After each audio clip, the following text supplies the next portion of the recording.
Hello friends, अभी आपके सामने ये क्वेश्चन एसएससी सीजीएल 2022 टीयर 1 के 13 दिसंबर 2022 की शिफ्ट थर्ड का क्वेश्चन है। और इस क्वेश्चन में हमसे पूछा गया है कि क्या 81 किलोमीटर पर आवर की गति से चलने वाली ट्रेन ए को ट्रेन बी से आगे निकलने में 72 सेकंड का समय लगता है जब दोनों ट्रेन एक ही दिशा में चल रही हो। अब यदि ट्रेनें विपरीत दिशा में चल रही हो तो एक दूसरे को पार करने में 36 सेकंड का समय लगता है। अब यदि ट्रेन बी की लंबाई 600 मीटर है तो ट्रेन ए की लंबाई ज्ञात कीजिए। अब आप देखिए इसे कैसे सोल्व करते हैं। सबसे पहले हम क्या करेंगे कि यहाँ पर जो स्पीड दी हुई है ए की, इसे मीटर पर आवर में चेंज कर लेंगे। तो मीटर पर सेकंड में चेंज कर लेंगे। और मीटर पर सेकंड में चेंज करने के लिए क्या होता है, 5/18 से मल्टीप्लाई करते हैं। और इसी प्रकार ट्रेन बी की स्पीड भी अपन मीटर पर सेकंड में ही लेंगे, जो कि अभी हमें दी हुई नहीं है। तो चलिए इसका सॉल्यूशन कैसे करते हैं दिखाता हूं मैं आपको। देखिए, हमने यहाँ पर ए की स्पीड को मीटर पर सेकंड में करने के लिए 5/18 से मल्टीप्लाई किया, तो हमारे पास में ये आ गया 22/5 मीटर पर सेकंड। अब क्या करते हैं हमें बी की स्पीड दी हुई नहीं है, पर हम मानेंगे कि बी की स्पीड बी मीटर पर सेकंड ही है। तो यहाँ पर ये इस रेशियो से सोल्व होगा। अब ये रेशियो क्या है मैं आपको बता देता हूँ। ये होता है कि जब ट्रेनें विपरीत दिशा में हो तो क्या होता है कि उनकी स्पीड ऐड होती है। तो हमने स्पीड मतलब 22.5 plus b upon 22.5 minus b, ये जो माइनस है, जब ट्रेनें एक ही दिशा में चल रही होती है तब इनकी स्पीड माइनस में होती है। इसी प्रकार जो सामने रेशियो होता है इनके टाइम का होता है, ये बिल्कुल विपरीत होता है।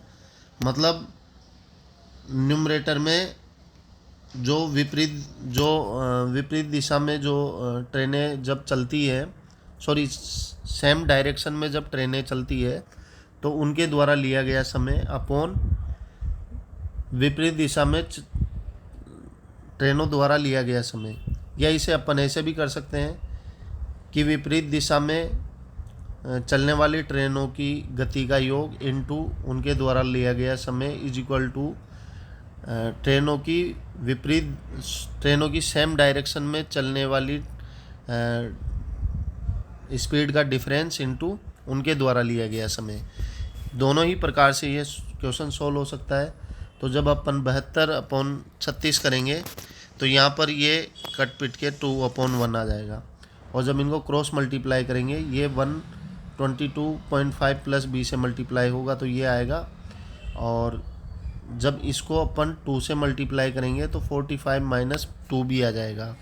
और जब इसे आगे सोल्व करेंगे तो अपन देखते हैं ये 2b इधर आके 3b हो गया और ये इधर जाके माइनस होगा तो 22.5 हो जाएगा। और इस प्रकार हमारे पास में b की वैल्यू आ जाएगी 7.5।